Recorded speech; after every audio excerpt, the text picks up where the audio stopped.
been single for 2 years now, after I forced myself to leave a relationship that I wasn't ready for at the time. It feels like it's been forever since then, and it made me lonelier than ever. This is my journey of how I failed to become my best friend, and what I'm doing instead that has made me the happiest I've ever felt while still being single. I noticed a friend that would do these weird things on their Instagram stories. This idea of taking themselves on a date. My first reaction was that I literally laughed. I thought to myself, you're just lonely. Don't act like you're taking yourself on a date because no one actually wants to take you on a date. But then I reflected and thought, how many times have I been out without the need to feel like I have to have someone to go out with me? I don't think I ever set the intention to go somewhere by myself. I thought that only lonely people do that, and I didn't want to be put into that category. But by my very nature, that reality had realized itself within the scope of how I spent my days. I continued to watch the things they would do on their self-dates and the experiences they shared. They seemed so content with spending time alone, but how? I craved that feeling of self-content, and I wanted to know more.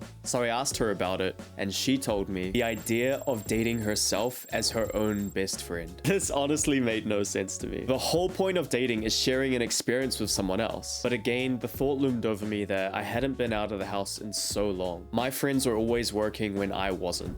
It never lined up, and as a result, I could never experience anything. So after a long and deep self-reflection, I did the only thing that made sense.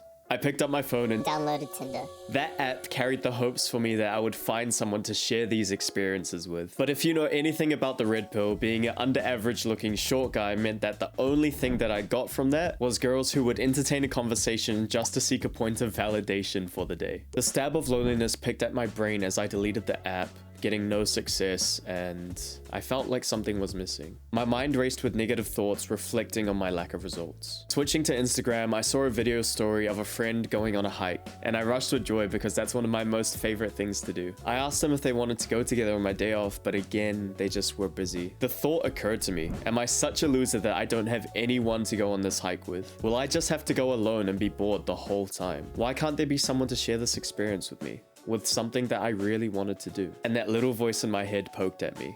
You could take yourself out. I decided to run an experiment to see if this would even work with tons of doubt in my mind. I was lonely, but I'd rather try and do something about it than just wallow in my misery at home. I thought to myself, what would be the perfect hiking date that I could take myself on? 3 things popped into my mind. Karaoke in the car with my favorite anime openings, a cold plunge and meditation in the water, and finally, a feast to have to cap it all off. Thinking about this actually gave me energy. So I got some shorts that I could get wet in, some snacks, and started compiling my favorite playlist. On the way there, I blasted the music so loud that it would like completely drown out my terrible singing voice. But I had so much fun sometimes singing and sometimes screaming all the way there. When I got to the top of the peak, it was about 12 p.m. on a Wednesday, so it was just me there and no one else. It felt like my own little sanctuary. I bombed into the cool, refreshing water that felt so soft as if it had been polished. I got used to the water, and after having a bit of a swim, I meditated, half submerged in the trickling water. During my meditation, I started laughing, and I was thinking, look at us, look at what we're doing. This is so epic. This would honestly be my dream date, and I don't even need anyone. I opened my eyes and stopped to look around the peaceful glade that wrapped itself around me. A cocoon of isolation that felt comforting and nurturing.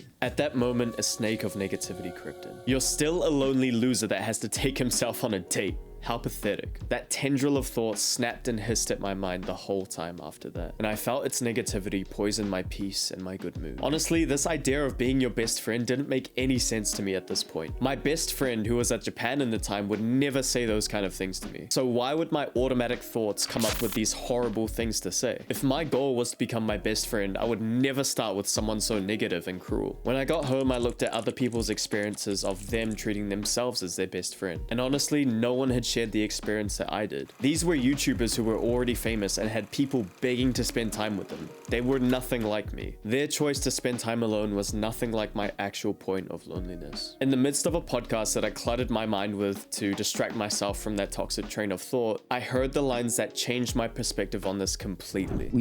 I think, therefore I am. I am that voice in my head. Simply, if you realize that this is just a biological organ, okay?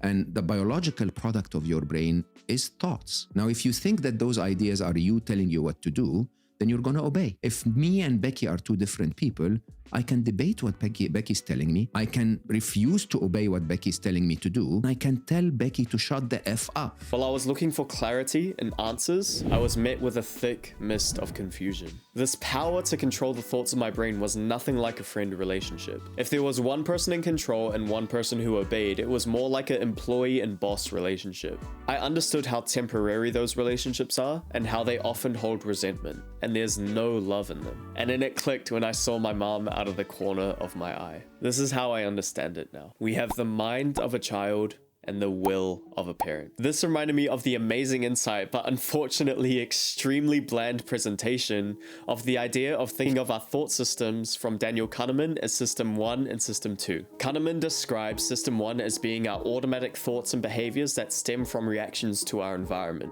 and System 2 being deeper, intentional problem-solving cognitive processes and philosophies. I decided to rehumanize our relationship with this concept, as I haven't seen anyone else do it. Looking at it through this lens or from this relationship dynamic really helps put the pieces together when thinking about our psychological tendencies. I found that we have the mind of a child, our subconscious thought system 1, and the will of a parent, our conscious thought system 2. Our subconscious brain is our inner child. They absorb all the information given to them by the environment that the parent determines, and they act in accordance with that environment. You've probably heard the saying that you are the sum of the 5 people that you spend the most time with. Out of those 5 people, the most influential is yourself, because your conscious will chooses and determines those people that you hang out with. We all know that young children look up to the actions of their parents to see how they should live their lives. And because of this, the actions and the habits that we choose as parents determine the behaviors that automatically play out from our inner children. And so our conscious brain is like the parent. Let's be honest, most of us parents are lazy. I was, and sometimes still am, guilty of this. We preoccupy our child's mind with endless streams of meaningless entertainment. Because of that, our automatic thoughts tend to lean on more instant gratification. This is why starting a new habit seems so hard at first, when we have to use all of our conscious will as a parent,